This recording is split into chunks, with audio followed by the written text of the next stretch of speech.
हो गया। मेरे को तो नहीं बढ़िया से खोज के बचा जी।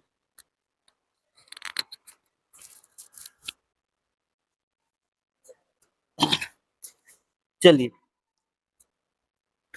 हम लोग चैप्टर 4 भारत में राष्ट्रवाद का आज ये तीसरा पार्ट होगा। ठीक है, 2 पार्ट आपका अपलोड हो चुका है और ये है तीसरा पार्ट। ठीक है, तो आज हम भारत में राष्ट्रवाद का सबसे इम्पोर्टेंट जो टॉपिक है ना उसको हम स्टार्ट करेंगे, क्योंकि आज का जो सेशन रहेगा उससे ज्यादातर क्वेश्चन पूछे जाएंगे। ठीक है, यानी 4th चैप्टर में अगर आएगा तो इस चैप्टर इस टॉपिक से सबसे ज्यादा सवाल आते हैं। ठीक है, ये आपको दिख रहा होगा स्क्रीन पर, ये है साबरमती आश्रम का पिक्चर है।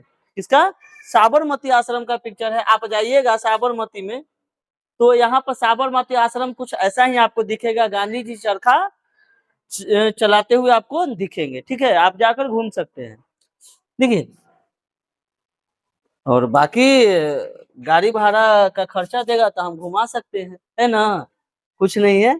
ठीक है, तो देखिए आज हम लोग स्टार्ट करेंगे। क्या हुआ था कि जैसे हम लोग इसके पीछे क्या पढ़े थे, क्या पूर्ण स्वराज्य की मांग, ये पढ़ रहे थे। देखिए, सबसे पहले हम लोग ये समझेंगे कि गांधी जी जब लॉर्ड इरविन से मिलने के लिए कहते हैं तो लॉर्ड इरविन साफ मना कर देता है कि मैं किसी गांधी को नहीं जानता हूं, मैं किसी से नहीं मिलूंगा। गांधी जी का आ जाता है अब ईगो पर बात, क्योंकि गांधी जी बोलते हैं कि ठीक है मत मिलो, लेकिन आज मैं तुमसे मिलने के लिए बोला हूं और खबर करवाया हूं, लेकिन आगे जाके तुम खुद मुझसे मिलने आओगे।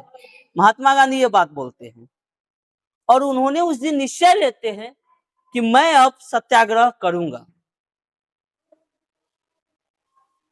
मैं एक सत्याग्रह करूंगा, मैं अब सविनय अवज्ञा आंदोलन करूंगा। सविनय अवज्ञा आंदोलन में क्या? सविनय अवज्ञा आंदोलन क्या है? सविनय अवज्ञा आंदोलन। देखिए लिख थोड़ा सा इसको लिख देते हैं, सविनय अवज्ञा आंदोलन करूंगा। कौन बोले? गांधी जी। अभी सविनय अवज्ञा, सविनय यानी विनम्रता के साथ, स्वयं विनम्रता के साथ, अवज्ञा आंदोलन यानी आप कोई भी आज्ञा देंगे ना मैं उसका पालन नहीं करूंगा, मैं ऐसा आंदोलन करूंगा, करूंगा विनम्रता के साथ, लेकिन अंग्रेजों का कोई आज्ञा का पालन नहीं होगा। मतलब आप जो भी हम हमारे हित में लाइएगा या ना लाइएगा, आप जो भी आज्ञा देते हैं आपका एक भी आज्ञा पालन नहीं होगा, लेकिन यही मार काट से नहीं, विनम्रता के साथ। गांधी जी विनम्रता के साथ बोले कि मैं सविनय अवज्ञा आंदोलन स्टार्ट करूंगा। ठीक है, और सविनय अवज्ञा आंदोलन के तहत स्टार्ट करते हैं एक डांडी मार्च। क्या स्टार्ट करते हैं? हांडी मार्च। कोई कह रहा है हांडी मार्च क्या स्टार्ट करूंगा? डांडी मार्च। देखिए जो डांडी मार्च जो है, यह आंदोलन चलाया किस लिए गया था, यह सत्याग्रह किस लिए चला था? नमक कानून को भंग करने के लिए। कौन सा कानून को भंग करने के लिए? नमक कानून।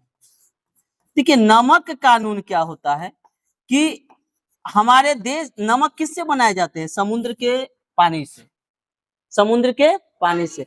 लेकिन ऐसा होता था कि पहले जब अंग्रेजी हुकूमत हमारे देश पर थी तो भले ही आप समुद्र के पानी से नमक बनेगा, लेकिन आम नागरिकों को कोई ऐसा अधिकार भारतीय नागरिकों को नहीं था कि वह समुद्र के पानी से नमक बना सकता है। अगर कोई नमक बनाने के लिए सोचेगा भी तो उसको जेल में बंद कर दिया जाएगा, क्योंकि अंग्रेजों का नमक चलाया जाता था।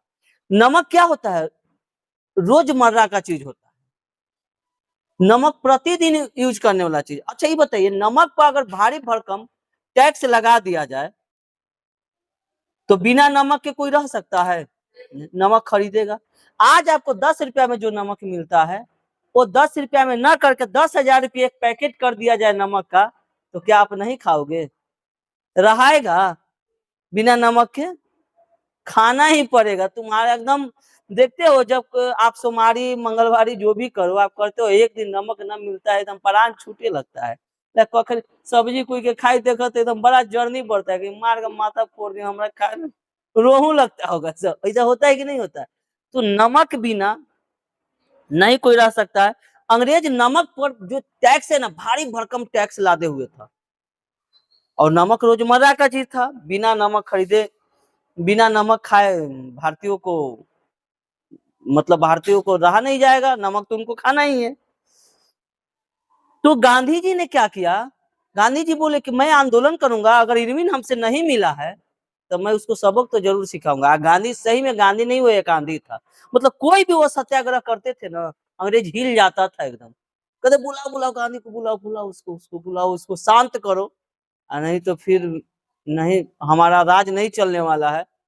आंदोलन अगर और कोई करता था ना तो अंग्रेज जो है ना कहता है करने दो, सब सही हो जाएगा।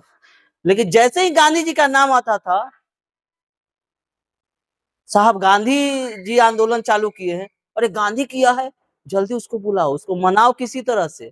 और लोग मनाने पर उनको लग जाता था, किसी तरह से उसको मना लो, आज कुछ भी करना पड़ जाए, कह दो कि कल हम अंग्रेज अंग्रेज कहता, कह दो कि मैं कल भारत छोड़ के चल जाऊंगा, किसको मना लो उसको, और फिर हम नहीं जाएंगे कल, जैसे 1914 में किए थे, प्रथम विश्व युद्ध में कहे थे भारत से हम चले जाएंगे, नहीं गए थे, उसी तरह से पलट जाएंगे, है ना। तो गांधी जी क्या निश्चय लेते हैं कि मैं कौन सा सत्याग्रह करूंगा, दांडी मार्च। उस उन्होंने क्या किए दांडी मार्च में कि 12 अप्रैल है, एक मिनट रुक जाइए, ठीक है, हाँ ठीक है,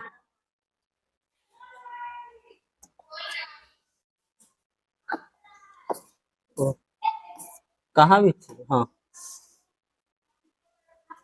12 मार्च 1930 ईस्वी को उन्होंने दांडी से, सॉरी दांडी से नहीं, दांडी पहुंचे थे साबरमती से, कहां से, साबरमती से, साबरमती से वो साबरमती से पद यात्रा 78 अपने सहयोगियों के साथ, कितने सहयोगी, 78 सहयोगियों के साथ। कितने सहयोगी थे, अरे गांधी जी एक आंधी थे ना, जो चलते थे ना तो उनके पीछे पीछे ढेर आदमी चलता था। गांधी जी कोई भी आंदोलन करते थे ना, वो आंदोलन नहीं रहता था, उसका नाम हो जाता था जन आंदोलन, यानी बहुत सारे जनता उसमें शामिल हो जाते थे। तो साबरमती से 78 सहयोगियों के साथ गांधी जी 24 दिन का यात्रा कर कर, कितना दिन, पहले ट्रेन थोड़े था, और पहले गाड़ी मोटरसाइकिल बाइक थोड़े था कि चलो बाइक से दौड़ा दौड़ जाए, है ना, ऐसे नहीं। उन्होंने पद यात्रा किया 78 सहयोगियों के साथ, 24 दिन पैदल चले, लगभग 250 किलोमीटर, कितना किलोमीटर की दूरी तय की, 2800 किलोमीटर की 250 किलोमीटर की दूरी तय की, और वह पहुंचे दांडी। कहाँ पहुंचे, दांडी पहुंचे 5 अप्रैल को, कब पहुंचे, 5 अप्रैल 1930 ईस्वी को उन्होंने दांडी पहुंचे। अब बताइए 24 दिन मतलब कैसे लगा, 12 मार्च से जोड़ लो 5 अप्रैल, 24 दिन हो जाता है, 12 18 30, 31 महीना मार्च का होता है, तो 18 1 19, अब 5 दिन इधर, 19 5 30। अब 5 अप्रैल को दांडी पहुंचते हैं, लेकिन 5 अप्रैल को उन्होंने नमक कानून को भंग नहीं किया, उन्होंने एक दिन बाद, बेचारे थकल होंगे आराम करे चल गए होंगे, है ना, एक दिन के बाद, कब, 6 अप्रैल 1930 ईस्वी को समुद्र के तट पर जाकर नमक कानून को क्या किया, भंग किया, समुद्र के पानी से उन्होंने क्या बनाया, नमक बनाया। और जब समुद्र की पानी से गांधी जी नमक बनाए, 24 दिन का पद यात्रा करके जब 5 अप्रैल 1930 को दांडी पहुंचे, और जैसे ही नमक कानून को भंग किया, पूरे देश में खलबली मच गया, पूरा देश में एकदम सभी लोगों के पास ये मैसेज चला गया कि गांधी जी नमक सत्याग्रह शुरू कर दिया, अब हम लोग को नमक नहीं खाना है अंग्रेज का, अब हम लोग खुद से नमक बनाएंगे। सविनय अवज्ञा आंदोलन में गांधी जी बोले ही थे कि कुछ कोई आज्ञा पालन नहीं होगा, अंग्रेज का कुछ हम लोग उपयोग नहीं करेंगे। ये हम लोग इससे पहले पढ़े थे, ये असहयोग आंदोलन। असहयोग आंदोलन का ही ये भारी भरकम प्रूफ था। ठीक है, असहयोग आंदोलन को तो गांधी जी वापस ले लिए। जालियांवाला बाग हत्याकांड, रौले चौरा चौरी हत्याकांड जो हुआ उसे क्या लिए, वापस ले लिए। लेकिन 1930 ईस्वी में जब इरविन ने मिलने से इनकार कर दिया, गांधी जी के मैं एक आंदोलन चालू करूंगा, जिनको नाम दिए सविनय अवज्ञा आंदोलन। इसके तहत गांधी जी बोले कि सभी सरकारी जो भी चीज है, अंग्रेजों का जो भी चीज है, उसको हम लोग साफ इनकार कर देते हैं, उसका कोई भी बात नहीं होगा, उसका कोई भी सामान हम लोग उपयोग नहीं करेंगे, यहाँ तक कपड़ा लत्ता जो भी है कुछ का उपयोग नहीं करेंगे। अरे बात समझ में, यहाँ तक कि सविनय अवज्ञा आंदोलन के तहत ही जो कपड़ा पहनने वाला जो बिहार सही में शुरू से ही अल्टर रहा है, वो बिहार के एक जेल में पूरा कैदी नंगा हो गया, विदेशी कपड़ा पहन लेता। पहले क्या कौन से कपड़ा चलता था, विदेशी। जैसे ही पता चला कि सविनय अवज्ञा आंदोलन चल रहा है, अंग्रेज का कोई भी उपयोग नहीं करना है, पूरा जेल में सब कैदी कुर्ता पैंट पैजामा सब खोल दिया, एकदम नंगा। तो ऐसे जुनून था एकदम, करके लो अंग्रेज का फेंक दिया कि लो मैं तुम्हारा उपयोग नहीं करूंगा, तुमको हमारे देश से क्या होना, भागना पड़ेगा। ठीक है, देखिए 6 अप्रैल 1930 ईस्वी को वो नमक कानून को क्या करते हैं, भंग करते हैं। कितने सहयोगियों के साथ, 78 सहयोगियों के साथ। ठीक है, अभी जैसे ही सूचना पूरे देश में फैलता है, तो अब जगह जगह पर नमक बनाना लोग चालू करते हैं। जिस क्षेत्र के जो नेता रहते हैं, क्रांतिकारी रहते हैं, वे लोग क्या करते हैं, समुद्र के पानी से नमक कानून को भंग करते कि हम लोग भी अब से अंग्रेजों का नमक नहीं खाएंगे। ठीक है, चलिए देखिए, यही है हम लोग का।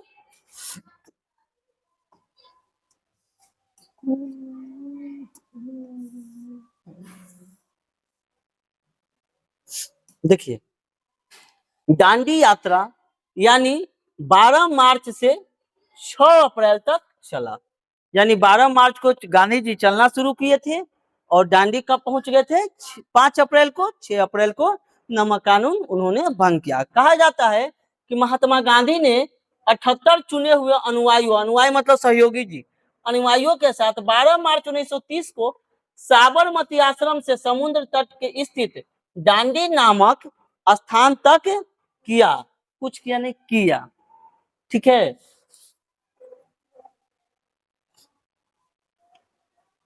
24 दिनों में 250 किलोमीटर की पद यात्रा कर गांधी जी गुजरात के दांडी नमक समुद्र तट पर 5 अप्रैल को पहुंच गए। दांडी कहाँ है, गुजरात में। कहाँ है, गुजरात में। वहां पर 5 अप्रैल को गांधी जी पद यात्रा करके 250 किलोमीटर की दूरी तय करके पहुंचे। वहां पर लागू नमक कानून को 6 अप्रैल 1930 ईस्वी को उन्होंने तोड़ा।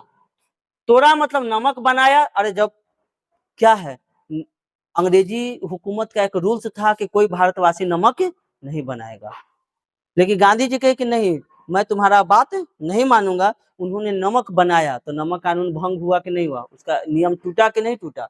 तो वही है, हजारों नर नारी बच्चे बूढ़े कानून को तोड़ने के लिए सड़क पर आ गए। देख लो, कहे ना, जैसे ही नमक सत्याग्रह टूटा, हजारों नर नारी सड़क पर आ गए कि मैं भी अब नमक कानून को क्या करूंगा, भंग करूंगा, गांधी जी का सहयोग करूंगा। संपूर्ण देश गंभीर रूप से इस आंदोलन में कूद पड़ा। ब्रिटिश सरकार ने आंदोलन को दबाने के लिए सख्त कदम उठाए, और गांधी जी सहित अनेक कांग्रेसी नेताओं को, उनके समर्थकों को जेल में डाल दिया।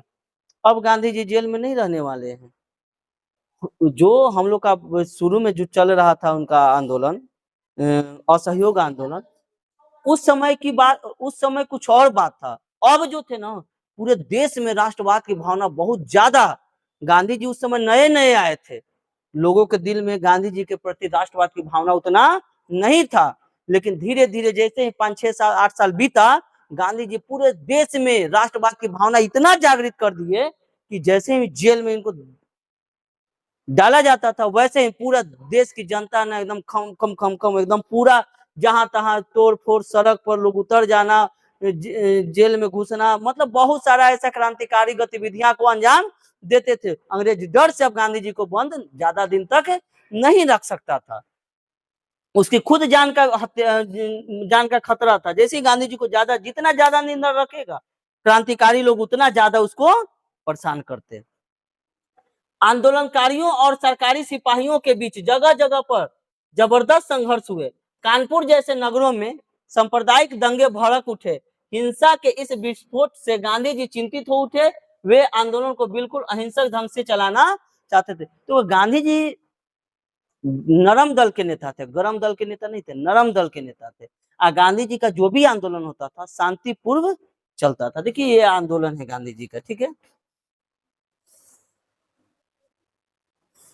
देखिए ये आंदोलन है, दिख रहा है ना, देखिए आपको यहाँ पर दिख रहे होंगे बेचारे ये गांधी जी हैं और इनके पीछे जितने हैं लोग ना, पीछे पद यात्रा में सहयोग कर रहे हैं। कहाँ जा रहे हैं? डांडी। साबरमती आश्रम से निकलते हैं और कहाँ जाते हैं? डांडी जा रहे हैं। देखिए पीछे लोग 78 सहयोगी जो अनुयायी था इनका, वही लोग यहाँ पर आपको दिख रहे होंगे। बोलिए कोई दिक्कत है? समझ में आया? चलिए आगे देखेंगे। जैसे ही गांधी जी नमक कानून को भंग किए, अंग्रेज समझ गया कि अब हमारा राज ज्यादा दिन तक देश में नहीं चलने वाला है। कुछ तो करो, गांधी को रोको। अब वही गांधी को रोकने की बात से अब वही लॉर्ड इरविन जो था ना, अपने आदमियों से खबर करवाता है कि जल्दी जल्दी मीटिंग फिक्स करो गांधी से, जल्दी करो, हमने उसको भगा दिया है, हम नहीं जान रहे थे कितना बड़ा आंदोलन हो जाएगा, हमने गलती किया हो, जल्दी मीटिंग फिक्स करो और हमें गांधी से एक बैठक करवाओ हमारा और मिलवाओ हमें। तो गांधी जी के साथ और लॉर्ड इरविन के साथ क्या होता है? बैठक होता है, जिसका नाम दिया गया गांधी इरविन समझौता। अब समझौता करने के लिए कहता है कौन? अंग्रेज। गांधी जी बोले तो हम तो यही तो कह रहे थे आपसे कि हमसे बात कीजिए पहले, आप नहीं किए तो हमने एक आंदोलन चालू किया। अब इरविन खुद जाता है किसके पास? गांधी जी के पास, कहता है कि मीटिंग फिक्स करवा लीजिए। मीटिंग एक फिक्स होता है जिसका नाम दिया गांधी इरविन समझौता। उस मीटिंग में क्या होता है बात समझिए। गांधी इरविन समझौता का उद्देश्य क्या था? आखिर के गांधी जी इरविन से समझौता क्यों करना चाहते थे? गांधी जी क्यों चाहते थे इरविन के साथ बैठक करना? क्या उनका उद्देश्य था? तो उनका जो उद्देश्य था ना, गांधी जी को कहना था कि नहीं, मेरा जो देश में जो नमक है हम लोग खुद बनाकर नमक खाएंगे। एक समझौता में उनका यह मानना था कि क्या रहते कि नमक बनाने की हमें क्या दी जाए? आजादी दी जाए। दूसरा में भारतीय जितने कैदी आज तक हैं आपने गिरफ्तार किया है, सबको छोड़ना पड़ेगा। लूट के धन वापस हमें दीजिए और दमन चक्र की नीति बंद करना होगा। जो आपका दमन चक्र की नीति है उसको क्या करना होगा? बंद करना होगा। तो यही गांधी इरविन समझौता का उद्देश्य था। तो समझेंगे पहले गांधी इरविन समझौता। आपसे कोई पूछेगा कि पहला बार गांधी जी से इरविन क्या हुआ, इरविन साहब मिलने से इनकार कर दिए, तब जाकर फिर कैसे हुआ गांधी इरविन समझौता? तो हम बोल सकते हैं कि गांधी जी नमक कानून को जैसे ही भंग किए तो इरविन क्या हुआ? डर गया और इरविन उनसे मिलने के लिए राजी हो गया कि नहीं, मेरा एक समझौता, मेरा एक मीटिंग फिक्स कीजिए गांधी जी से। तो देखिए वही है, सविनय अवज्ञा आंदोलन की व्यापकता ने अंग्रेजी सरकार को समझौता करने के लिए बाध्य किया, जिससे गांधी जी और अंग्रेज के वायसराय लॉर्ड इरविन के बीच 5 मार्च 1931 ईस्वी को एक समझौता हुआ। कब? 5 मार्च 1931 ईस्वी को एक समझौता हुआ, जिसे गांधी इरविन समझौता के नाम से जाना जाता है। इसे दिल्ली समझौता भी कहते हैं। इस समझौता कहाँ हुआ था? दिल्ली में, जिसके अंतर्गत सविनय अवज्ञा आंदोलन वापस ले लिया गया।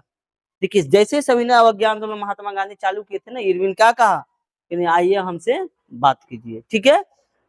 तो जैसे ही ये बात करने की बात हुई तो गांधी और इरविन के बीच में जो ये सब बात हुआ था, ये सब जितना था ना, ये सब 4 गो पॉइंट लिखवाए ना, यही सब बात हुआ। तो जैसे ही ये सब बात हुआ तो अंग्रेज मान गया, अंग्रेज राजी हो गया कि हाँ ठीक है, मैं आपका बात मानता हूँ।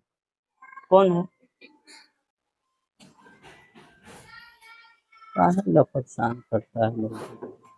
हम जान रही गाड़ी का फोन किया होगा, तो देखे ना ऐसा धुंधला रहा है। लोग ना किया था का हो, पूरा धुंधला कैसे आ रहा था। चलिए देखिए उस समय गांधी जी क्या हुए कि बेचारे फिर से दोबारा अंग्रेजों के जाल में फंस गए। मानना था कि सविनय अवज्ञा आंदोलन जिस समय हुआ था उस समय अंग्रेज बहुत ज्यादा डर गया था। अंग्रेज को लगने लगा था कि अब हमारा जो राज है ना भारत पर ज्यादा दिन चलने वाला नहीं, अब हम लोगों को भागना पड़ेगा। लेकिन गांधी जी को फिर उसने अपने जालों में फंसा लिया। जैसे फर्स्ट वर्ल्ड वार में जिस तरह से गांधी जी को फंसाया था उसी तरह से फिर फंसा लिया। अंग्रेजों ने कहा कि आइए हमारे साथ मिलिए, अब जो आपका जो मांग है हम शांतिपूर्वक कर देंगे, बस ये आंदोलनवा के रोक दीजिए। गांधी जी कहते कि मैं तो चाहता हूँ शांतिपूर्वक हर बात तो हो जाए, तो मैं आंदोलन क्यों करूंगा। फंस गए फिर में, सब आंदोलन को रोकवा दिया। कौन? अंग्रेज। जैसी सविनय अवज्ञा आंदोलन चलाए गांधी जी वो रोक दिए। इरविन के साथ समझौता हुआ है, इरविन ये सब बात बोला, गांधी जी उस क्या किए, आंदोलन को रोक दिए। सरकार ने गांधी जी व अन्य कांग्रेसी नेताओं को रिहा कर दिया और हिंसा के दोषी लोगों को छोड़कर आंदोलन में भाग लेने वाले सभी बंदियों को रिहा कर दिया। पूरा बंदी को रिहा कर दिया, जितना जेल में डला था लोगों ने सबको क्या कर दिया गया, आजाद कर दिया गया। और गांधी जी गोलमेज सम्मेलन के दूसरे अधिवेशन में भाग लेने के लिए सहमत हुए। अंग्रेजों ने 3 गोलमेज सम्मेलन करवाया था। कितना गोलमेज सम्मेलन? 3। तब प्रथम में गांधी जी ने भाग नहीं लिया था, लेकिन दूसरा और तीसरा गोलमेज सम्मेलन में गांधी जी को भाग लेना पड़ा। क्यों? क्योंकि इरविन के साथ समझौता हुआ तो गांधी जी मान गए थे खुशी खुशी। गांधी जी क्या प्रस्ताव रखे थे इरविन के साथ? बोले थे कि नमक का बनाने की हमें आजादी मिलना चाहिए, दूसरा में भारतीय कैदी को रिहा किया जाए, जो कि रिहा किया, लूट के धन को वापस किया जाए, और दमन चक्र की जो नीति है उसको आपको क्या करना होगा, बंद करना होगा। अब देखिए गोलमेज सम्मेलन नमक यात्रा के कारण ही अंग्रेजों को यह एहसास हुआ था कि अब उनका राज बहुत दिन तक नहीं टिक सकेगा और उन्हें भारतीयों को भी सत्ता में हिस्सा देना पड़ेगा। बोले कि अब भारतीयों को भी लगता है कि सत्ता में हिस्सा देना पड़ेगा, अब हमारा दमन चक्र की नीति जो है नहीं टिकेगा, मैं ज्यादा दिन तक अब यहाँ पर राज नहीं कर सकता हूँ। इस लक्ष्य को ध्यान रखते हुए ब्रिटिश सरकार ने लंदन में गोलमेज सम्मेलन का आयोजन शुरू किया। ठीक है, आगे अब देखिए सविनय अवज्ञा जो आंदोलन हुआ था उसका परिणाम क्या निकला, ये पूछता है एग्जाम में कि सविनय अवज्ञा आंदोलन का क्या परिणाम निकला। तो पहला देखिए क्या है कि इस आंदोलन ने राष्ट्रीय आंदोलन को सामाजिक विस्तार पर बल दिया। ये आंदोलन अब आंदोलन नहीं रह गया था, राष्ट्रीय तौर पर आंदोलन हो गया था। पूरे देश में पूरा एकदम खमखमी का माहौल बन गया था, मतलब पूरे एक जन आंदोलन हो गया था। हर बच्चा बूढ़ा जवान सब इस आंदोलन में भाग लिए थे, है ना। अगला, इस आंदोलन ने समाज के सभी वर्गों की राजनीतिकरण किया, यानी यह आंदोलन किसी एक का आंदोलन नहीं था, समाज के विभिन्न वर्गों का यह एक आंदोलन था। इस आंदोलन में महिला को भी राष्ट्रवादी आंदोलन से जोड़ा। इस आंदोलन में महिला को भी बोला गया था आंदोलन में भाग लेने। महिला क्या करती थी पता है? जितना महिला को बोला गया था कि जितना शराब के दुकान देखो ना वहां पर तोड़ फोड़ कर देना। महिला लोग कहे कि तू ही सबके मर्दनवा ज्यादा मारता है, आता है पी पा के, तो है ना। तो महिला क्या करती थी, शराब के दुकान को क्या करती थी, बंद कर दी। जहाँ शराब बिके ना वहां तोड़ फोड़ करना चालू की।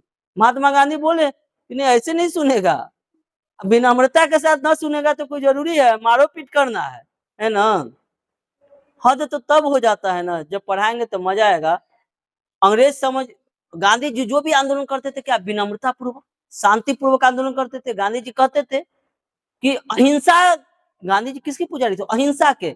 एक गाल दोगे दूसरा गाल दे देंगे, है ना। और दूसरा गाल में मारोगे तो पीछू वाला कहेंगे ना कि उस पर भी मारो, पीछे मतलब पीठ पर भी मार दो, है ना। तो गांधी जी ऐसे थे।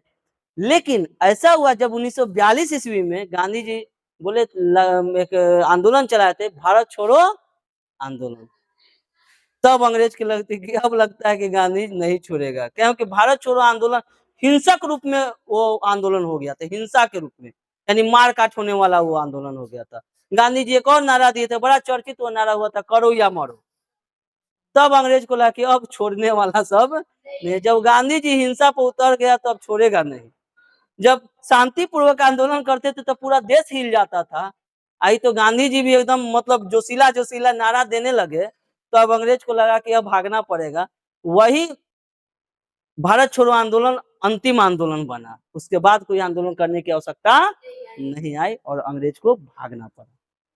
देखिए, इस आंदोलन महिला को भी राष्ट्रवादी आंदोलन से जोड़ा गया। आंदोलन में आर्थिक बहिष्कार, मतलब आर्थिक बहिष्कार से अंग्रेज के प्रतिकूल रूप में प्रभावित किया। मतलब आर्थिक बहिष्कार, जो भी अंग्रेज का बनाया हुआ चीज है, जो भी अंग्रेज के हित का चीज है, मैं उसका क्या करता हूँ, बहिष्कार करता हूँ। लोगों को बोला गया कि आप नौकरी कर रहे हैं, उस नौकरी को छोड़ दीजिए। अगर आप वकालत कर रहे हैं अंग्रेजों के लिए, तो उस वकालत को छोड़ दीजिए। यानी छात्रों को बोला गया कि आप पढ़ाई लिखाई छोड़ दीजिए। अब बताओ, ये गांधी जी बिगाड़ ही न रहे थे वो, सब छात्र को कह दिए पढ़ाई लिखाई छोड़ दो, बिगाड़ न रहे थे जी? अरे गांधी जी बिगाड़ ही न रहे थे? कह दिए कि छात्र बताओ तो आज थोड़ा सब हम कह दे पढ़ाई लिखाई छोड़ दो, तो हम बिगाड़ ही न रहे हैं? तो छात्र को क्या कहे गांधी जी, पढ़ाई लिखाई? अरे पढ़ाई लिखाई छोड़ो का मतलब वो नहीं, अंग्रेजों का जो बनाया हुआ स्कूल है ना, उस स्कूल में जाना बंद करो, अंग्रेजी शिक्षा लेना बंद करो। जो भारत का स्कूल बना हुआ है, जो हम लोग का जो शिक्षा देता है, हिंदुस्तानी शिक्षा देता है, उस स्कूल में जाओ, अंग्रेजी शिक्षा पाने के लिए आप नहीं जाओ। ये बोला गया ना कि स्कूलें छोड़ने के लिए बोला गया, अंग्रेज का स्कूल छोड़ने के लिए बोला गया। यानी आर्थिक बहिष्कार हुआ, उसका कोई भी सामान हम उपयोग नहीं करेंगे। इस आंदोलन के दौरान वानर सेना और मंजरी सेना का गठन कर संगठन के नए तरीके का इस्तेमाल हुआ। पहली बार ब्रिटिश सरकार ने कांग्रेस से समानता के आधार पर बातचीत की। पहली बार यही आंदोलन में ऐसा हुआ था कि दोनों का पलड़ा लग रहा था ना। देखो, जब ये है ना, ये एक खड़ा है, तो ये दोनों तरफ है, एक तरफ क्या है, भारत, और एक तरफ है अंग्रेज। तो जब भी कुछ बात होता था ना, तो अंग्रेज का पलड़ा नीचे होता था, यानी भारी होता था, ये वाला बेचारा ऊपर हो जाता था। लेकिन इस बार ऐसा हुआ कि दोनों का पलड़ा समान, ना अंग्रेज कम था भारत से, अब भारत वाला भी कहा कि अब हम भी कम नहीं है, यानी दोनों का पलड़ा इसमें समानता दिखा। यानी कांग्रेस और ब्रिटिश सरकार दोनों का दिखा समान। यहाँ बीजेपी का बात हो रहा है कहीं भी, बोलो हो रहा है? बीजेपी फड़फड़ाता है। उस समय देखो कौन था, उस समय भी कांग्रेस था। कितना हम पढ़ रहे हैं कांग्रेस कांग्रेस, हाँ जी, आज फड़फड़ा रहे हैं मोदी जी के हम है ये हूँ। अरे क्या है, आप आजाद हुआ था, आजादी के समय आप थे, आपका पार्टी का भी नाम आ रहा है कहीं, भाजपा का चाहे और कोई पार्टी का नाम आ रहा है तो कांग्रेस। अरे कांग्रेस का ही देन है कि हम लोग आजाद है। ये कौन लड़ रहा है देश के लिए, लड़ कौन रहा है? कांग्रेस लड़ रहा है। तब कांग्रेस को आज पीछे क्यों छोड़ देंगे? है? देखो, चलिए आगे देखेंगे। हाँ, अब थोड़ा सा हम लोग समझते हैं। क्या बाहर जा जा नहीं जाएगा बाहर?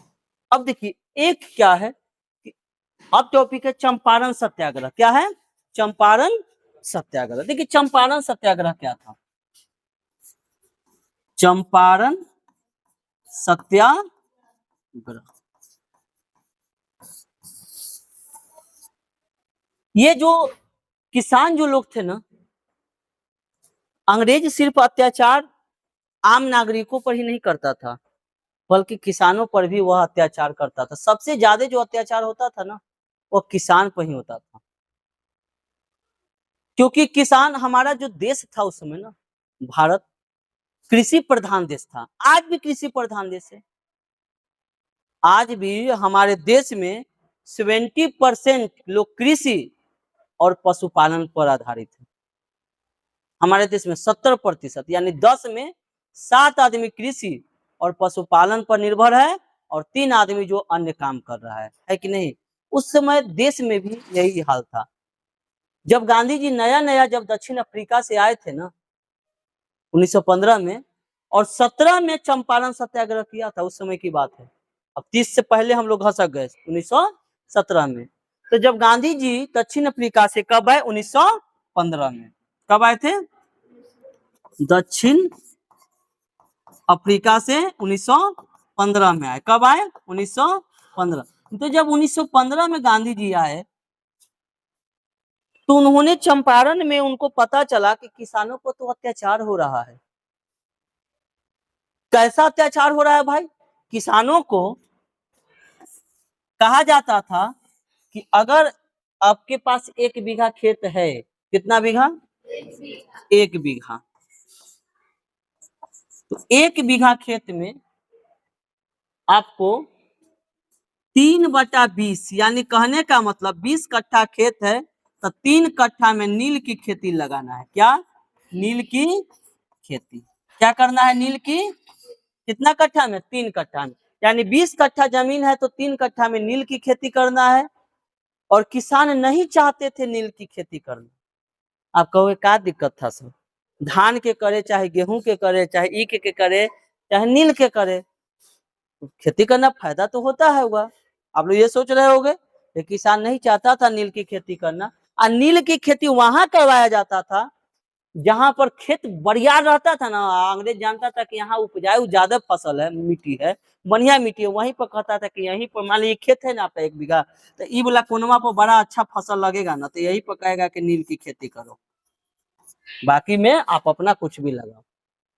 और नील का पूरा खेती होता था, नील हम ले जाएंगे। किसान नहीं चाहते थे नील की खेती लगाना। क्यों? क्योंकि नील की जब खेती लगाते थे ना तो उनकी खेत की उर्वरा शक्ति जो था ना वो कमजोर हो जाता था। उसके बाद यहाँ पर अगर फसल रोपिएगा तो आपका फसल अच्छा नहीं होता था। तो किसान नहीं चाहते थे कि नील की खेती लगाए, लेकिन अंग्रेज जबरदस्ती नील की खेती लगवाते थे। अगर आप नहीं नील की खेती करोगे तो आपको पीटा जाएगा, आपको जेल में बंद कर दिया जाएगा। ये एक प्रकार का टैक्स था नील का खेती करना, है ना। देखिए यही है आपका नील का खेती। आपका जो पौधा दिख रहा है किसका है? नील का पौधा। नील जानते हो? नील देखे हो ना कपड़ा में, अरे बड़ा उजला उजला जो कपड़ा होता है उसको रंगीन करने का काम जो होता है ना, नील गंजी उंजी कभी नील डलाता होगा घर में, वही नील होता है। तो पहले अंग्रेज लोग सफेद सफेद में पहनता था, खूब नील डाल डाल के, चमका चमका के पहनता था। और भारत का जो कपड़ा था ना एकदम गंदा संदा, जैसे करिया कलूट, एकदम बैगन लूट जैसा लोग रहता था, है ना। और अंग्रेज क्या था? एकदम गोर गोर, एकदम पूरा एकदम तोपले रहता था, मुंह तोपले रहता था इतना। और भारत के लोग नंगे पुंगे जैसे तैसे रहता था, जैसे बच्चा आज का रहता है ना, पैंट पहन ले कुर्ता खुले ले, और उसी लोग रहता था पहले। गांधी जी भी देखो पूरा जीवन अपना उघाड़ी गुजार दिए, खाली एगो धोती पर गुजार दिए पूरा जिंदगी। गांधी जी ऊपर का कभी शर्ट नहीं पहने थे, कभी नहीं। क्यों? गांधी जी का मानना था कि अभी हमारे पूरा जो देश है, एक बार गांधी जी से कोई पूछा, भारत के ही लोग पूछे कि बापू आप सबके लिए लड़ते हो तो आप ऊपर का कपड़ा क्यों नहीं पहनते हो? आप तो अच्छे घराने से हो। गांधी जी जवाब दिए, नहीं नहीं ये बात नहीं था, मैं आपको समझाता हूँ एक कहानी। ठीक है, इसका ये कहानी आप ठीक है। क्या हुआ था कि ब्रिटिश राज्य का एक राजा था जिसका नाम था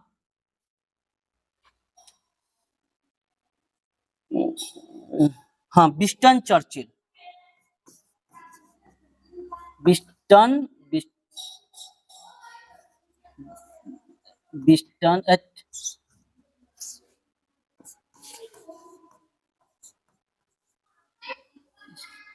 विस्टन चर्चिल। क्या नाम था? चर्चिल। किसी काम से गांधी जी विस्टन चर्चिल के राज दरबार में जाते हैं। और विस्टन चर्चिल जो राजा था ब्रिटिश साम्राज्य का, वहां के महिला लोग जो थी ना, चाहे पुरुष लोग, सब लोग पूरे, पुरुष तो पूरा मतलब कपड़ा यहाँ तक शर्ट पैंट जैसा होता वैसे पहन ले रहता था। और वहां की महिला जो थी उसका एक अंग भी दिखना नहीं चाहिए, यहाँ तो उंगली तक नहीं दिखता था। इस सब में नकाब पोष, एकदम नीचे से लेकर ऊपर खाली कपड़े से ढक, खाली आंख दिखे ऐसा। अब बुर्का पहन ले लो, मुसलमान जैसा एकदम पूरा एकदम ढका हुआ रहता था।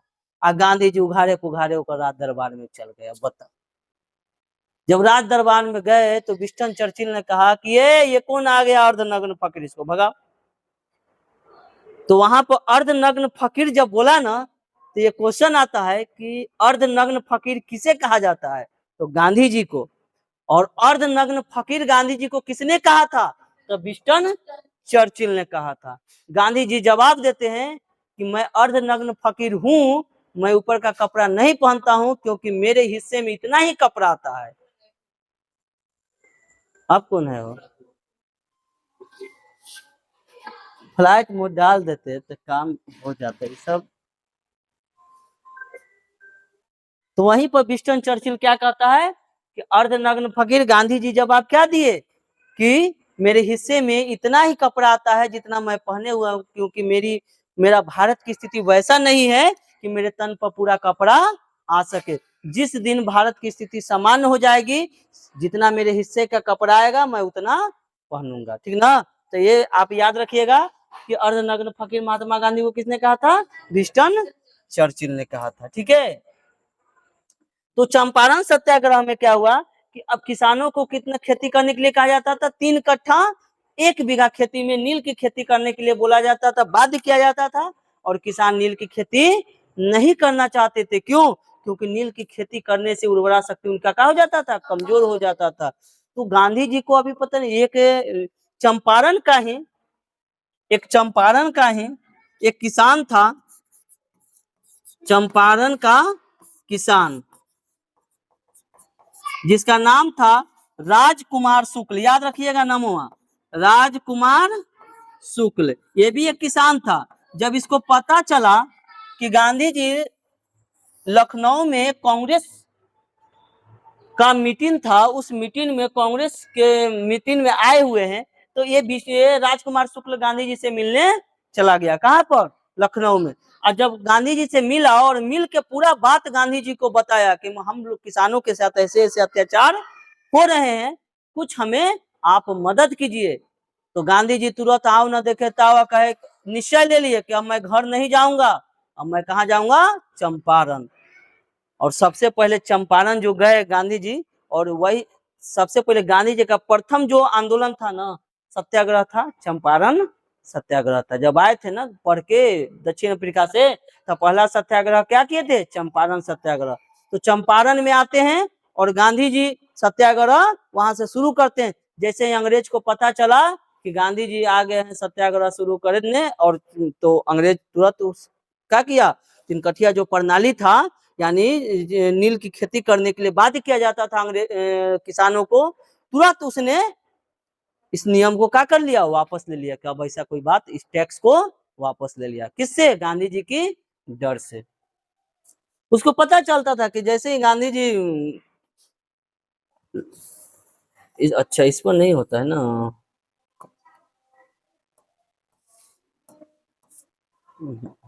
चलिए देखिए क्या है चंपारण सत्याग्रह से आप क्या समझते हैं? एग्जाम में ऐसे ही क्वेश्चन आएगा, चंपारण सत्याग्रह से आप क्या समझते हैं? क्या लिखोगे? अप्रैल 1917 ईस्वी में एक आंदोलन चलाया गया था जिसे चंपारण सत्याग्रह के नाम से जाना जाता है। इसमें बिहार और बंगाल के किसान अपने खेत में धान, गेहूं, मक्का की खेती करना चाहते थे, लेकिन गोरे जो जमींदार जो लोग थे वो जबरदस्ती किसकी खेती करवाते थे? नील की खेती करवाते थे और मजबूर करते थे। लेकिन 20 कट्ठा खेत में 3 कट्ठा नील की खेती करना अनिवार्य कर दिया। यह टैक्स था, समझिए एक प्रकार का टैक्स था कि 1 बीघा आपके पास खेत है तो 3 कट्ठा खेत आप किसका करोगे? नील का करोगे। इसे 3 कठिया प्रणाली भी कहा जाता है। एग्जाम ऐसे आ सकता है कि चंपारण सत्याग्रह क्या है, लिख दोगे, पूछ देगा 3 कठिया प्रणाली क्या है, तो लिखेंगे कि 3 कठिया प्रणाली के अंतर्गत किसानों को 1 बीघे मतलब 20 कट्ठा में 3 कट्ठा नील की खेती करने के लिए बाध्य किया जाता था गोरे अंग्रेजों के द्वारा। इसे कहा जाता है 3 कठिया प्रणाली। ठीक है, कोई दिक्कत जी? नील एक ऐसा प्रकार का फसल था जिस खेत में लगे उस खेत की मिट्टी की उर्वरा शक्ति क्या हो जाती थी? कमजोर कर देता था। किसानों की स्थिति एकदम दयनीय हो गई। बिहार और बंगाल के किसान रोने लगे, जिसे देखकर चंपारण के ही एक किसान राजकुमार शुक्ल को न रहा गया और उसने जल्दी से गांधी जी को चंपारण बुलाया और गांधी जी के कहने पर अवैध असूली 25% और 3 कठिया प्रणाली को क्या किया? वापस ले लिया। देखिए अवैध असूली भी होता था, 25% अवैध वसूली था, ठीक ना। वहां पर कि आपका जो भी अनाज है उसका 25% बिना हम कुछ कहे हम लेके जाएंगे। यानी आप खेती करोगे ना, सब आप करोगे, हम टैक्स के रूप में 25% आपका अनाज लेके चल जाएंगे। अगर विरोध करोगे तो मार के लाठी से पूरा लेके चल जाएंगे, तो कुछ करबो नहीं करेगा। और किसान विरोध भी डर से नहीं करता, तो उसको पीटा जाता था। क्या विरोध करे? विरोध करेगा तो पूरा लेके चल जाएगा। कोई सुनने वाला था उस समय?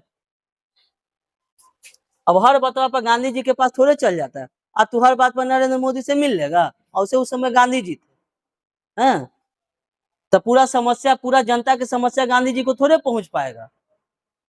आप अपना एक सांसद बनाए हो मीसा भारती को, वहां पर नहीं मिल सकते हो ले जाके, तो ये तो दूरे के बात है ना, तो वो चीज था। चल, अब एक है खेरा आंदोलन। क्या है? खेरा आंदोलन। एग्जाम में पूछे जाते हैं खेरा आंदोलन क्या है। देखिए खेरा आंदोलन क्या है, इस पर के हम समझा देते हैं।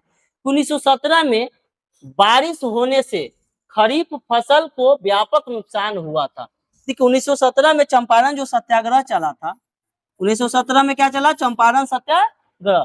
तो इसी दौरान क्या हुआ था कि बहुत ज्यादा बारिश हुआ, ठीक ना। और ज्यादा बारिश होने के कारण वहां की फसल जो है ना, उसको बहुत तरह से क्या पहुंचा? नुकसान पहुंचा। और फसल जो है ना, सभी फसल गल गए उस बारिश में, ठीक है। तो गुजरात के खेरा जिले में, ये कहाँ की चर्चा है? गुजरात के खेरा जिला। यही खेरा जिला से आंदोलन हुआ था, इसलिए इसका नाम दिया गया था खेरा आंदोलन। क्या दिया गया था नाम? खेरा आंदोलन। तो गुजरात के खेरा जिले में किसानों कर माफी का आग्रह किया, यानी किसान ने आंदोलन किया और आग्रह किया अंग्रेजों से शांतिपूर्वक कि हमारा जो टैक्स लगा हुआ है ना अनाज पर, उसको माफ कर दिया जाए। क्यों माफ किया जाए? क्योंकि मेरा फसल क्या हो गया है? गल गया है। इस बार हम अनाज नहीं दे सकते हैं, हम इस बार टैक्स नहीं दे सकते हैं, क्योंकि मेरा इस बार फसल नहीं हुआ, हम कहाँ से देंगे गरीब लोग। लेकिन ऐसा कोई प्रावधान नहीं था। अंग्रेज को कहता होवे चाहे ना होवे, हमको देना है, अब तुम जहां से दो। लेकिन सरकार ने मांग को अस्वीकृत कर दिया। जैसे ही गांधी जी को यह सूचना मिली कि खेरा के किसान भारी संकट में है, ठीक है, गुजरात ये सब का बात उनको जल्दी पता चलता था, क्योंकि गुजरात में उनका क्या था? घर था। फसलें नष्ट हो गई है, फिर भी उसने कर वसूली की जा रही है, फिर भी उससे क्या की जा रही है? वसूली की जा रही है कर। किसको पता चला? गांधी जी को यह बात पता चला, तो गांधी जी ने जांच कराई और पता चला कि किसानों की मांगे सही है। जब जांच करवाई गांधी जी, तो गांधी जी को पता चला कि सही में किसान इसका मांग कर रहा है कि उनका जो कर है ना, उसको क्या कर दिया जाए? माफ कर दिया जाए। कर किसको कहते हैं? टैक्स को कहते हैं। इंग्लिश में उसको टैक्स बोलते हैं, हिंदी में कर। नियम के मुताबिक लगान माफी का कोई प्रावधान नहीं था। गांधी जी ने फौरन खेड़ा पहुंचा और अधिकारियों से क्या की? बात। अधिकारी मतलब जो भी टैक्स लगाने वाले जो अधिकारी थे, उनसे गांधी जी क्या की? बात किए। लेकिन अधिकारी सुनने तक को तैयार नहीं था, अधिकारी सुनने को तैयार नहीं था। तब गांधी जी ने 22 जून 1918 को यहाँ सत्याग्रह का आह्वान कर दिया। यानी चंपारण, देखिए 1917 में बाढ़ आया था, फसल नष्ट हो गई थी। गांधी जी को पता चला, तो 22 जून 1918 को उन्होंने आंदोलन का आह्वान कर दिया कि आंदोलन किसानों के लिए किया जाएगा। चंपारण सत्याग्रह से उन्हें मनोबल बढ़ गया था ना, कि जैसे चंपारण सत्याग्रह किए हम, अंग्रेज उस नियम को क्या किया? वापस लिया। खेड़ा आंदोलन भी करेंगे और अंग्रेज को यहाँ पर हराएंगे। जो 1 महीने तक यह आंदोलन जारी रहा। इसी बीच रबी की फसल अच्छी होने, और इसी बीच रबी का फसल क्या हो गया? अच्छा हुआ। जब देखो ऐसा नॉर्मल सी बात है, दो फसल हो पाएगा ना, अगर एक फसल अच्छा नहीं होगा ना, तो दूसरा फसल अच्छा होता है। तो रबी का फसल अच्छा हुआ, और सरकार द्वारा दमनकारी का उपाय समाप्त करने से गांधी जी सत्याग्रह समाप्त करने की घोषणा कर दी। जो अंग्रेज था ना, इस बात को मान गया कि ठीक है, हम टैक्स नहीं लेते। क्यों? क्योंकि गांधी जी उस आंदोलन में कूद गए थे, है ना। जिस आंदोलन में गांधी जी कूदते थे, लगभग वो आंदोलन सफल होता था। सिर्फ बेचारे का एक असहयोग आंदोलन सफल नहीं हुआ था, और सविनय अवज्ञा आंदोलन में धोखाधड़ी में बेचारे को वापस लेना पड़ा था। गांधी जी फिर एक किए थे जी कि सविनय अवज्ञा दोबारा हम चालू करेंगे। तो जो जो जोश खरोश पहला बार में रहता है ना, दूसरा बार में वो चीज नहीं होता है। तो दूसरा बार जो सविनय अवज्ञा आंदोलन जो चालू किए ना, दूसरा बार वो चालू नहीं हो पाया, बीच में ही वो बंद हो गया। बोलिए, खेरा आंदोलन समझ में आया? कोई दिक्कत है? चलिए, एक और है जी कुछ, मोपला विद्रोह। कितना तक? अच्छा यही है, 12 तक हो गया। देखिए मोपला विद्रोह थोड़ा हम लोग समझ लेंगे। मोपला विद्रोह क्या है, आप कुछ समय दोगे, अब इसको हम समझा देंगे। देखिए क्या हुआ कि 1921 के बात है। कब? 1921। ठीक है। इसमें मोपला लोग जो थे, मोपला कहते हैं हम लोग मुस्लिम को। किसको? एक जनजाति मुस्लिम जो लोग हैं, ये केरल की बात हो रही है। कहाँ का? केरल का। तो केरल के मुस्लिम लोगों को कहा जाता है मोपला। क्या कहा जाता है? मोपला। केरल के मुस्लिम लोगों को क्या कहा जाता है? मोपला कहा जाता है। और देखिए, ये मोपला आंदोलन था, किसके किसके बीच हुआ था? ध्यान देना, मोपला वर्सेस हिंदू लोग, जमींदार हिंदू।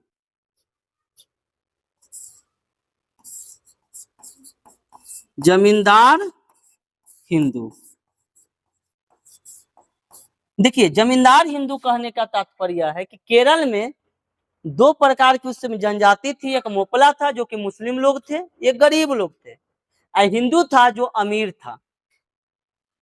ठीक है। इसमें हिंदू लोगों में जमींदार लोग थे, जमींदार हिंदू। आ रहा बात समझ में? तो उस समय क्या किया गया कि जो ये मोपला लोग खेती जो करते थे, क्योंकि जमींदार लोग खेती करवाते थे मोपला लोगों से, मुसलमानों से, तो जो मोपला लोग खेती करते थे उनकी खेती पर क्या किया गया? अरे खेत में ज्यादा से ज्यादा क्या करोगे? टैक्स लादोगे। तो उनके खेती पर बहुत ज्यादा टैक्स लाद दिया गया। कौन लोग लाद दिया?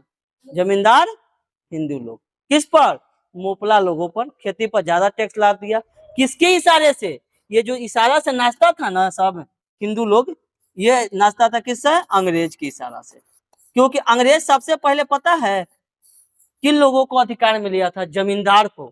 कहा था अंग्रेज, करे सबसे लड़ते चलोगे, किसी क्षेत्र के राजा को तुम जीत लोगे तो पूरे राज्य जीत लोगे, लोगों से लड़ने की आवश्यकता नहीं है। तो किस अंग्रेज क्या करता था कि सबसे पहले जमींदार को कब्जा में कर लो, और जमींदार को अंग्रेज बोला कि टैक्स ज्यादा कर दो। किस चीज पर? खेती पर, कृषि पर टैक्स ज्यादा बढ़ा दो। क्यों बढ़ाने के लिए कहता था? अंग्रेज का शुरू से ही नीति था, फूट डालो और राज करो। यह लड़वाना चाहता था मुस्लिम और हिंदू में। मीडिएटर ले लिया टैक्स, टैक्स के रूप में सोचा कि टैक्स बढ़वा देंगे, अपने एक दूसरे में सब लड़ जाएगा। अब इस बेचारा मुस्लिम लोगों पर जब अत्याचार होने लगा, टैक्स खेतों पर इनका ज्यादा बढ़ा दिया गया, तब ये लोग क्या किए? जमींदारों से लड़ गए कि अब नहीं छोड़ेंगे। अब हिंदू और मुस्लिम में यहाँ पर झगड़ा शुरू हो गया। जमींदार सबके ले जाकर जंगल में, मुस्लिम लोग जंगल में ले जाकर खूब पीटता था सब, जंगल में ले जाकर। बढ़िया कर रहा था, है ना? अरे तुम अंग्रेज की इशारा पर मतलब नाच रहे हो, और बेचारा मुस्लिम लोगों पर इतना सता रहे हो। गरीब लोग है, किसान था, टैक्स आप इतना बढ़ा दिए हो कि दे नहीं सकता है, तो क्या करेगा? आंदोलन करेगा। लगभग आंदोलन हुआ ना, उसमें 10,000 लोग मारे गए थे। कितना लोग? 10,000 लोग मारे गए, और 50,000 लोग घायल हुआ। 10,000 मारे गए और 50,000 घायल हुआ। कैसे हुआ? अंग्रेज पूरा जो है ना छूट दे दिया सैनिकों को कि जाओ और मोपला को मार दो। क्योंकि जब आंदोलन दोनों में होने लगा झगड़ा, तो अंग्रेज लोग छूट दिया किसको? सैनिक को छोड़ दिया कि जाओ उसको मारो, खत्म कर दो। तो यही है मोपला विद्रोह। मोपला लोगों विद्रोह किए किस चीज के लिए? कृषि पर टैक्स ज्यादा बढ़ाया गया था, इस वजह से। देखिए, 1921 में मुसलमान और हिंदू जमींदारों के बीच केरल के मालाबार तट के पास एक विद्रोह हुआ था, जिसे क्या कहा गया? मोपला विद्रोह कहा गया। ठीक है। मोपला मुसलमान थे। क्या थे? मुसलमान। अभी बताए कि मोपला लोग क्या थे? मुसलमान थे। मुसलमानों पर लगान का बोझ बढ़ा, और भूमि संबंधी उनके अधिकार को क्या कर लिए गए? छीन लिए गए, नियंत्रित कर लिया गया। जो भूमि संबंधी जितना अधिकार था ना मोपला लोगों को, सब क्या कर लिया गया था? छीन लिया गया था कि अब भूमि पर आपका कोई अधिकार नहीं है। बताओ, जिसका भूमि है ओकरे अधिकार नहीं रहेगा तो विद्रोह तो होबे ना करेगा। वही विद्रोह हुआ था। तरह तरह के अत्याचार किए गए, किसके द्वारा? हिंदुओं के द्वारा। किस पर? मोपला लोगों पर। जिसके विरोध में किसानों ने सरकारी संस्थाओं पर हमला प्रारंभ कर दिया। किसान पहले क्या किए? सरकारी संस्था जितना था ना उस पर हमला किया। जमींदार लोग को भी मारे थे, ये यहाँ पे नहीं लिखा हुआ है चीज। जमींदार को जंगल में ले जाकर खूब पूछा था सब, है ना? सरकारी जितना संस्था था उसको जलाने लगा, उस पर लूटपाट करने लगा मोपला लोग। इस परिस्थिति को देखते हुए अक्टूबर 1921 में विद्रोहियों के खिलाफ सैनिकों से कार्रवाई आरंभ कर दी गई, जिसमें 10,000 लोगों की मौत हो गई और 50,000 लोग क्या हो गए, बंदी बनाए गए। इस विद्रोह का समर्थन गांधी जी और शौकत अली और मौलाना अबुल कलाम ने, आजाद ने किया था। ये विद्रोह दबा था, कौन आए थे, गांधी जी। गांधी जी के साथ साथ शौकत अली आए और मौलाना अबुल कलाम आजाद जब आए तब ये आंदोलन क्या हुआ, दबा और शांत हुआ और हिंदू मुस्लिम फिर जो है ना एकता वहां से शुरू हुआ, ठीक ना। तो यहाँ पर अंग्रेज का मेन उद्देश्य क्या था, दोनों जातियों में लड़वा देना, दोनों धर्मों में लड़वाना। जब ये दोनों में फूट डालेंगे तब ना हम यहाँ पर राज करेंगे, ये नीति अपनाए थे। मुपला विद्रोह यह हुआ था। बोलो कोई दिक्कत, चलिए ठीक है।